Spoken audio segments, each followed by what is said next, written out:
د نبی علیہ الصلوۃ والسلام عادت مبارک داو چې کله به هم د په سفر باندې تو نو غنی بیبیانی وی ډیری بیبیانی وی نبی علیہ الصلوۃ والسلام به د بیبیانو په منځ کې خسنه واچو نو د کمی بیبي چې خسنه براوخه ته هغه به د ځان سره بو وستله په سفر باندې دا ځل چې کله نبی علیہ الصلوۃ والسلام د بیبیانو په منځ کې خسنه واچو نو خسنه د حضرت عائشہ صدیقہ رضی الله تعالی عنها راوخت داغه خسنه راوخت چې کله داغه خسنه راوخت نبی علیہ الصلوۃ والسلام د ځان سره په سفر کې بو وستله غزا وشوله او چې کله صحابه کرام او نبی علیہ الصلوۃ والسلام د غزا نه فارغ شو واپسې کې راتلل شپش ولا په یو بیابان کې نبی علیہ الصلوۃ والسلام د خپل صحابه کرام سره پړاو واچو د شپې آرام وشو خو د نبی علیہ الصلوۃ والسلام عادت مبارک داو چې لا سبب نو خطلې سبب اوخطو چې څنګه به سبا اوخطو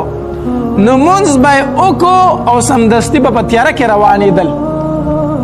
خپل سفر به دوباره شروع کو عائشہ صدیقہ رضی الله تعالی عنها فرمایي ویزه چې پوه شم چې اوس د تلو ټیم دی ویزه لاړم تقاضي ته بولو براز ته لاړم ځنګلو سیټ ته لاړم ما چې بیا قافله نشي ودرېدی خو راشه بولو براز خپل حاجت فرکا بیا سفر دی ویزه چې لاړم ځنګل طرف ته نو واپسې کې چې راتلم زما په غاړه باندې یو امیل هغه رانه ورتاو شو چې هغه ورتاو شو زه په هغې پسې ګرځېدم ما کتو چېرې ماته به زما هار میلو شي دلته کې صحابه کرامو هغه کجاور اغستې ده او په اوښ باندې ایښې ده او هغې خیال دا کړی دی چې په دې کې عائشہ صدیقہ رضی الله تعالی عنها ناسته ده عائشہ رضی الله تعالی عنها فرمایي وی په دغه زمانه کې د زنانو وزنونه زیات نو داسې نری زنانه وي ځکه چې خوراکونه کمزوري وو او اوسنو زنانو په شانتې نه وي نو زه کمزوري وم هغې کجاوه اوچته کړه په اوښ باندې کېښوده مقصد دا و چې عایشه پکې ناسته ده نو یې زه په کجاوه کې نوم او قافله روانه شوله زه چې رالم او راورسېدم وی چې مې وکتل خلک رانه ټول تللی دی زه یې خوشی دی وی زه هلته غلې کېناستمه وی سوچ مې وکړو په دوی پسې وروستو ځمه نو فتح نه لګي چې لاندې کړم که لاندې نه کړم ځکه هغه په اوښانو او پاسونو دی او زه پیدل یم نو شپه د لاندې به یې نه کړم خو ښه به ګډه وډه شم تېنه ښه خبره دا ده چې دلته کې کېنمه نو چې کله نبي علیه الصلوۃ والسلام زما معلومات وکړي او زه نه یم که نه نو په ما پسې به واپس دلته بیا راځي بیا هلته غلې کېناستم چې کېناستمه وی ځواني وه نوی عمر و بس داسې کېناستمه لوپټه مې په ځان راواچوله اوده شوم سترګې مې ورلې په دې کې چې سحر رڼایي لګېدلې ده نو د نبی علیہ الصلوۃ والسلام عادت مبارک داو چې کله بعد د سفر کو نو د ځان نه به یو وروستو یو کس پرېښودو هلکه ته دلته پاتې شه سحر کو د چا نه څه شی پاتې شوي نو ته به په رڼا کې روچت کې مونږ پسې به راځې ځکه چې قافله خو به د شپې روانېده که نه نو سحر به ته وګورې خو د چا نه څه شی پاتې شوي نو ته به یې رالې او په مونږ پسې به راځې په دغې ورځ باندې نبی علیہ الصلوۃ والسلام صفوان رضی الله تعالی عنه ځان نه وروستو پرېښی و نو چې کله رڼایي ولګېده او صفوان رضی الله تعالی عنه داسې وکتل چې دغلته څه شی دی څه تور څه شی ښکاري نو چې لږ ورنږدې شو نو وی کتل هغه عایشه صدیقه رضی الله تعالی عنها د مؤمنانو مور وه او صفوان رضی الله تعالی عنها عایشه رضی الله تعالی عنها لیدلې وه که نه د پردې حکم لا نه نازل شوی چې د هغې نه یې مخکې لیدلې وه نو څنګه چې وکتل د عایشه صدیقه رضی الله تعالی عنها اوده ده او مخې ښکاره دی نو چې هغه وکتل چې دا خو د نبي علیه السلام بیبي فاتح شوې ده نو د خولې نه بې اختیاره په چغه دا وختل وی انا لله و انا الیه راجعون دا د خولې نه وختل نو چې دا د خولې نه وختل عایشه رضی الله تعالی فرمایي زما سترګې وغړېدې نو څنګه چې مې سترګې وغړېدې نو زر مې په مخ باندې لوپټه راواچوله مخ مې پټ کو وی قسم په الله چې زما سره صفوان بل خبره نه ده کړې خو اوښ یې راوسته او غلی زما خواته کېنو او زه کې جاوید ته وختم سواره شوم او هغه اوښ د موار نه ونیو مخکې روان شو مخکې روان شو تلو تر دې پورې چې د قافلې سره یو ځای شو قافله خو لاندې کړه او دلته کې منافقینو ته مکفه لاس ورله د منافقینو چې کوم سردارو عبدالله ابن ابی بن سلول رئیس المنافقین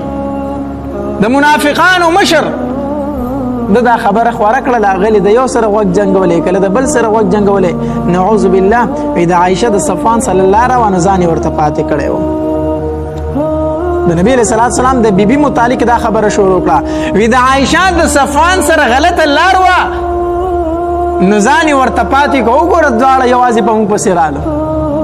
دا قصه یې شروع کړه اوس عایشه رضی الله تعالی د ځان نه خبره نه ده چې ما پسې کمې خبرې کېږي دا خبره رو چلیده په قافله کې چلیده حتی در دې پورې چې بعضې ساده مسلمانان چې صحیح مسلمانانو هغه هم په دې خبره کې گرفتار شو د دغه منافق په خوله باندې څه وکړو اعتبار یې وکړو عایشه رضی الله تعالی فرمایي وی چې کله موږ د سفر نه رالو زه کور ته راورسېدم نو زه بیماره شوم یو خو بیماري دا و چې سړی د سفر نه راشي ستړی وي که نه وي د هغې سفر د وجې نه ستړیا را باندې و بیمار وم د هغې د وجې نه وی دویم دا چې د نبي علیه صلات وسلام زما سره هغه مینه نه وه زه خبر نه وم خو نبی علیه صلات سلام به چې کور ته راغی نو صرف سلام به یې چو اخوا سیواګرې خبرې ما سره نه کولې نو ما وایي چې د الله په رسول باندې څه شوي دي ما سره هغه مینه نه ساتي ما سره هغه خندا نه کوي ما سره هغه شانتي نه کښېني چې څه وجه ده وی د نبی علیه صلات وسلام د بې رغبتۍ زما په هغې بیمارۍ کې لږه نوره اضافه وکړه وی دومره بیمار ومه سخته تبه مې وه چې ګرځېده راته هم مشکل و وی داسې ماښام ماسخوتن ټیم و تیاره وی زه بیت الخلا ته تلم نو بیت الخلاګانې په هغې وخت کې داسې نه وي خو خوشې کورونه و زنانه به داسې سارا طرف ته تلې وی زه سارا ته تلم بولو ته نو چې واپسۍ کې راتلو نو زما سره مستح مستح و د مستح رضی الله تعالی عنه مور را سره وه دا مستح بدري صحابي دی د هغه مور را سره وه هغې زه د لاسه نیولې ومه نو هغې په دې څادر کې د خپه وانخته ټکره یې وواله نو چې ټکره یې وواله وي د خولې نه یې دا وختل چې تعیسه مستح تباه شي خپل زوی ته یې خیرې وکړې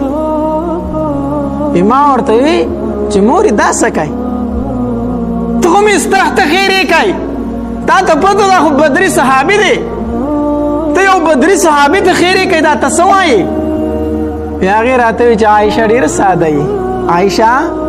ډېره ساده یې ما وی چې ولې وی چې مستح په تا پسې کمې خبرې کوي ګوره دا بدري صحابي و صحیح مسلمان و خو د دې منافق په هغې چال کې دې غریب هم راغلی و ما ته وی چې زما زوی مستح ستا متعلق څه خبرې کوي ما چې مورې څه خبرې کوي چې خدا دا خبرې په تا پسې کوي په تا باندې تهمت لګولی دی او زه چې د خبرې نه خبر شوم که نه چې د نبی علیه صلات وسلام مینه زما سره ولې هغه شانتې نشته وی کور ته رالمه وی بیماري مې د حد نه زیاته شوه تبه مې ډېره زیاته شوه ډېره زیاته وی د نبی علیه صلات وسلام چې راغی که نه ما ورته وی چې د الله پاکه پیغمبره که ستا خوښې زه مې د مور کره ځمه که ستا اجازت وي زه به چا کره لاړه شم د مور کره لاړ شم نبی علیه صلات وسلام راته وویل چې لاړه شه قسم په الله چې د نبی علیه السلام دې ټکي چې لاړه شه ماله په بیمارۍ کې نوره اضافه وکړه وی ځکه چې نبی علیه صلات وسلام ته به چې کله مو ما وویل چې زه د پلار کره ځمه نو نبی علیه صلات وسلام به راته فرمایل چې حمیره څه له ځئ دا حمیره به نبی علیه صلات وسلام عایشه رضی الله تعالی ته د مینې نه وي حمیره وایي موږ په پښتنو کې سوربوني نو ما ته به وایي چې حمیره څه له ځې زه ته خو بلې ورځې تلې اوس بیا وایي چې زه د پلار کره ځم او دا ځل مې چې د تپوس وکړو چې زه د پلار کره ځم نبي علیه صلات وسلام راته ډایرکټ وایي چې لاړه شه زه دې ټکي ښه خفه کړم ځکه چې کله د خاوند د ښځې سره مینه یې که نه نو د پلار کره یې نه پرېږدي د پلار کره یې دا وایي زه د پلار کره ځم دی وایي نه به ځې دا دومره بېوقوف وي دا ښځه چې خاوند سره په دې خبره جګړې کوي و جګړه پې زه نه کوي هغه ستا سره مینه کوي ړی در نه نه کېږي نو ځکه وایي مزه چې دا کم یو تې تنګه وي دا وایي زه د پلار کره ځم نه وایي ځه وره کېږه سړیه پړه کې وایي خدای مې دې ستا نه خلاص کړي چېرته ډولا ځمه نو هغه ورته وایي ځه خو چې کم خاون ښځې ته پوی مزه د پلار کره نو پوه شي چې دا خاون په دې ښځه باندې څه دی مین دی او هلته ډېرو شپو ته نه فریدي نو دا خاون په دې ښځه باندې څه دی مین دی نو هغه بعضې بېوقوفه که پکې جنګ کوي د خاون سره ته مې د پلار کره نه فریدي نو چې دا درته ووایي چې لاړه شه 2 میاشتې تېرې کړې بیا ما پسې راځه نو بیا به دې خوله وازه کړي بیا به جاړي بیا به وایي چې ما ته توجه نه راکوي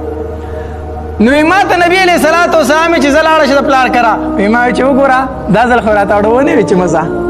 زه ښه خفه شوم ښه خفه شوم چې لاړم د پلار کره مې لاړم نو چې کور ته ورننوتم نو چې مور ته مې وکتل قرآن ورته پروت دی او جاړي چې بابا ته مې وکتل ابوبکر صدیق رضی الله تعالی عنہ ته هغه ځان له په ژړا سر دی هغې ځان له جاړي ما ورته وایي چې بابا داسې خبره راپسې کېږي هغه راله جواب رانه کو مور ته مې ویل چې مورې په ما تهمت لګېدلی دی هغې راته دومره کرلې وویل چې عایشه ستا په شانتې د ښځو دشمنان ډېر وي ستا په شانتې د ښځو دشمنان ډېر وي هغې راله دومره تسلي راکړه دلته کې نبي علیه صلات وسلام صحابه کرام راوغوښتل اجلاس یې راوغوښتو نبي علیه صلات وسلام په منبر باندې کېناستو خطبه یې وویله او وی جوړل ډېر زیات یې وجړل او وی فرمایل ما ته د عایشه په باره کې څه مشوره راکوئ که نه ما ته څه ووایه که نه زه څه وکړمه خلک په عایشه پسې خبرې کوي ما ته خو څه مشوره راکوئ که نه یو اواز پکې وشو د الله پاکه پیغمبره که ته د عایشه نه پړه کې ډېر زیات خفی که نه او ستا اړه یې نه غواړي د الله پاکه پیغمبره ازاد دی که طلاق وله ورکه ستا دپاره ښځې ډېرې په دې کې عمر رضی الله تعالی عنه راپاڅېد د الله پاکه پیغمبره یو تپوس وکم وی او عمر وکا وی دا راته ووایه چې د عایشه نکاح ستا سره چا تړلی دی نبی علیه صلات وسلام داسې سر ښکته اوښکې بهېدلې چې د عمر رضی الله تعالی عنه دا خبره یې واورېدله داسې سر یې اوچت کړو مسکی شو اسمان ته یې ګوته ونیوله د عایشه نکاح ما سره چا تړلی دی ما سره د عایشه نکاح الله تړلی دی وی د الله پاک پیغمبره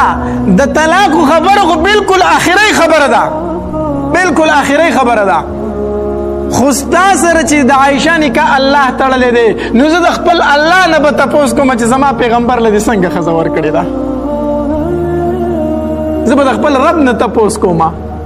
چې زما پیغمبر ته څنګه ښځه ورکړې ده پیغمبره چې الله د عایشه نکاح ستا سره تړلی دی نو صفایي به یې مونږ په الله پرېږدو مونږ ته به الله وایي چې عایشه څنګه ښځه ده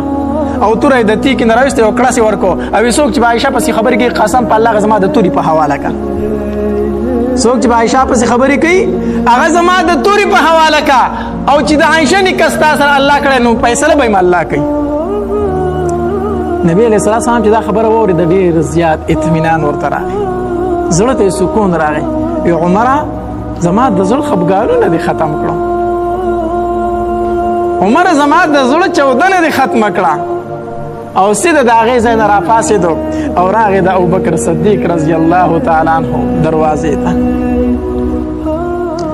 چې د ابوبکر صدیق رضی الله تعالی عنه دروازې ته راغی او دروازه یې وټکوله ورته ابوبکر رضی الله تعالی عنه داسې مبارک صحابي دی که نه چې ټول خلک به د نبي علیه السلام دروازې ته راتلو او نبي علیه السلام به د چا دروازې ته تو د ابوبکر دروازې ته چې دروازه یې وټکوله نو دننه ورته د عایشه رضی الله تعالی عنها مور اواز وکړو وی من ببابي زما په دروازه باندې څوک دي زما په دروازه کې څوک ولاړ یی مونږ ته نور تکلیف مه راکوئ د الله دپاره مونږ په دې خپل غم کې نور فریدوئ په مونږ نور مه بلسئ زما لور خو تهمتي کړه نو نور زما نه څه غواړئ دننه جاړي د بار نه ورته آواز وشو و ابوبکر کور والو ستاسو په دروازه کې د عبدالله یتیم بچی ولاړ دی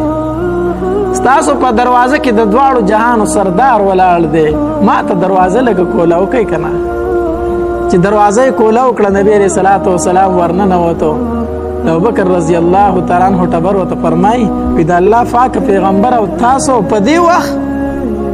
نبی علیہ الصلوۃ والسلام ورته فرمایي او نور خبرې به وروسته کوم، خدا راته ووایه زما عایشه کوم ځای ده، زما عایشه کوم ځای ده. الله هغې ورته وویل وی زما لور چې ستا د کوره راغلې ده، موږ ورسره خبرې کوو، موږ له جواب نه راکوي، بس جاړي او جاړي او جاړي جاړي. او چې کله عایشه رضی الله تعالی عنها کور ته لاړه که نه، او د مور او پلار حالت یې ولیدو، نو مسله یې راواغسته، مسله یې راواغسته او یو تورې تیرې طرف ته روانه شوه. مور یې پسې ورغله وی عایشه څه کوې، ځان وجنې کو، ځان ته تکلیف ورنه کړي، دا ته څه کوې؟ مور یې ما ته څه مه وایئ، زه د هغې رب دربار له روان یم چې په هغې کې موسی اوښکې توی کړي دي، په هغې کې عیسی اوښکې توی کړي دي، په هغې کې مریم اوښکې توی کړي، په هغې کې آدم اوښکې توی کړي، او د هغوی د اوښکو جواب هغوی ته میلاو شوی. نن د ابوبکر لور بال ته خپلې اوښکې تویوي او امید ترې نه ساتي. عایشه رضی الله تعالی عنها په جانماز ناسته ده، او چې د نبی علیه الصلاۃ والسلام خبرې واورېدې که نه، نو عایشه رضی الله تعالی عنها فرمایي وی قسم په الله چې زړه د مې راله وی ټینګه نه شومه، ما وی چې زما د دواړو جهانو سردار نه تاویږم او په چغو چغو ورته جاړم ورته. خو بیا مې سوچ وکړو چې ته د رب دربار پرېږدي، د خپل د رب په دربار کې چغې وایي هغه پرېږدي، او خپل خاوند له به ورځي. نه نه زه د خپل رب دربار نه پرېږدم، د خپل رب دربار نه پرېږدم. وی ناسته وم، نبي علیه الصلاۃ والسلام مې خواله راغی، وی ما ته وی چې عایشه، ما وی چې حضرت جی، وی چې عایشه خپله صفایي وکړه، زه نن اورېدو ته راغلی یم، زه نن اورېدو له راغلی یم، ما ته خپله صفایي وکړه عایشه. عایشه رضی الله تعالی عنها فرمایي ما ورته دا وویل چې زما حالت په شانتې د یوسف علیه السلام د پلار دی، زما حالت نن په شان د یوسف علیه السلام د پلار دی. وی دومره غم را باندې و چې د یعقوب علیه السلام نوم رانه مې هېر شو، د یوسف علیه السلام پلار مې یاد کو. او ما ورته وفرمایل چې اشکو وبسی وخذنی الی الله، زه خپل جړا فریاد الله تبارک وتعالی ته کوم، ما نه کلار شئ، ما نه کلار شئ، زه خپل رب ته جاړم او ما ته به زما رب جواب راکوي. کو زه درته ډېرې صفاینې بیان کوم نو تاسو زما خبره نه منئ. ما دا خبره وکړه او کتل مې وی دا مې په زړه کې چې الله خو به زما صفایي ځکه کوي چې زه بې ګناه یم، زه بې ګناه یم، الله به زما صفایي ضرور کوي. خو دا مې په وهم او ګمان کې هم نه و چې دومره ضربه کېږي. امام چې خو غني ذات دی، اخو بې پروا ذات دی، چېرته زما صفایي به کېږي، نو په کلاره به کېږي. امام چې دا خبره وکړه که نه، په نبي علیه الصلاۃ والسلام د وحي اثر شروع شو. د وحي اثر دا و چې یخ جمع به و، بلکل یخ جمع، او چې کله په نبي علیه السلام به وحي راتله نو بدن به یې د خولو نه ډک شو، په دې تندي مبارک به یې دا خوله داسې پړکېدله، خولې به پرې شروع شوې، رنګ به یې تک سور شو، تک سور په یخ جمع کې. دا به په نبي علیه الصلاۃ والسلام باندې د وحي اثر و. چې کله په نبي علیه الصلاۃ والسلام وحي شروع شوه، ما چې عایشه مبارک تشه، عایشه مبارک تشه، الله ستا د زړه فریاد واورېد، ستا د زړه فریاد یې واورېدو. چې کله د نبی علیه الصلاۃ والسلام د وحي دا کیفیت ختم شو که نه، الله تبارک وتعالی هم دا آیتونه مبارکه نازل کړي په دې سوره نور کې 18مه سپاره کې، ان الذین جاءوا بالافک عصبة منکم. نبی علیه الصلاۃ والسلام نه چې د وحي اثر ختم شو که نه، وی خندل، ما ته چې عایشه مبارک شه، الله تبارک وتعالی ستا صفایي ما ته وکړه، الله ستا صفایي ما ته وکړله. وی مور او پلار مې راته وي چې عایشه پاسه خپل خاوند ته غاړې وځه، پاسه. زه ضد ونیومه، عایشه رضی الله فرمایي زه ضد ونیولم، ما وی چې د هېڅ چا شکریه نه ادا کوم، زه د خپل رب شکریه ادا کوم، تاسو خو ما صفایي نه منله، زه هېڅ چاته نه پاسم، پاسې خپل رب ته په مصله پرېوتم او ومې جړل. ما وی چې الله ته ډېر مهربان ذات دی. تقریبا دا یو رکو سبق دی اندازتاً چې دا ټول د عایشه صدیقه رضی الله تعالی عنها په صفایي کې الله تبارک وتعالی د آیتونو مبارکه نازل کړي دي. دا دومره مبارکه بیبي او مبارکه بیبي. وجه سوا وجه پکې دا و چې د خپل خاوند سره ډېره مینه ساتله، د خپل خاوند ډېر زیات خدمت کوو، حالانکه د نبی علیه الصلاۃ والسلام نه په عمر کې ډېره زیاته کمه وه، ډېره زیاته. او بیا د نبی علیه الصلاۃ والسلام د رحلت نه وروسته داسې ژوند تیر کړی، داسې ژوند چې خپل ټول ژوند دین ته وقف کړی. کله به صحابه کرام چې کله په دینی مسله کې وان خطل کنه او مسله به ورله نه ورتله، نو فتوا به د عایشه صدیقه رضی الله تعالی عنها نه اغستله، فتوا به د هغې نه اغستله چې هغې به پرې دستخط وکړو چې دا مسله ټیک ده، نو هغه مسله وه. او د ښځې او خاوند ترمنځ چې څومره مسلې دي که نه، سنت طریقې دي د ښځې او تر خاوند ترمنځ د کور د ژوند نه خو بل سړی نه خبرېږي که نه، دا ټولې چې موږ ته د نبي علیه الصلاۃ والسلام را نقل کړي دي، په دې کې د ټولو نه زیاته حصه د چا ده؟ د حضرت عایشه صدیقه رضی الله تعالی عنها ده. خو دې زمانه کې څه بدبخته خلک داسې شته دی چې کوم منافقینو هغه تهمت لګولی، هغه تهمت هغه اوس هم په دې زمانه کې لګي چې ورته شیعهګان ویلی شي.